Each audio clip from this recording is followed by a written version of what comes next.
Anijet e mbytra janë problem? Shumë problem. Edhe këta vete kanë problem që kanë anijet e mira këtu. Është problem i madh.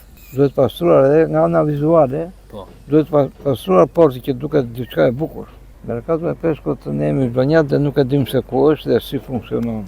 Është vënë në funksion ndonjëherë?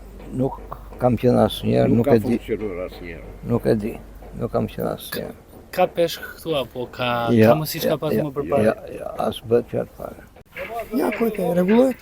Mase nuk ka patur njeri brenda, sepse mund të kenë qenë jashtë. Po të ishin brenda dhe mund të kishte rrezik. Një që aty, një atje, një është aty më tan 3. Ja 2 janë andej.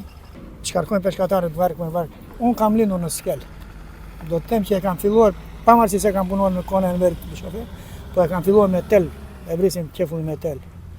Edhe në demokraci kam në det. Unë kam një fluk të vogël, po e bëj tash. Ju del... Unë s'kam punuar asnjë ditë, nxora e rregullova asnjë ditë asnjë orë se si përballoj det. Problem ka plot këtu se edhe ngozra, më theat thashe. Gjitha punimet që bëjnë këta i edhe në det. Duhet të hiqen këto anijet e mbytra? Po duhet të hiqen, një kanë hequr, po prap mbyten. Nuk është problemi se si kanë hequr. Mbyten të tjera. Pse? Se janë të vjetra, janë të babaqemos. Janë vjetra. Ja. Po merkatu e peshkut? Nuk punon, nuk e di pse.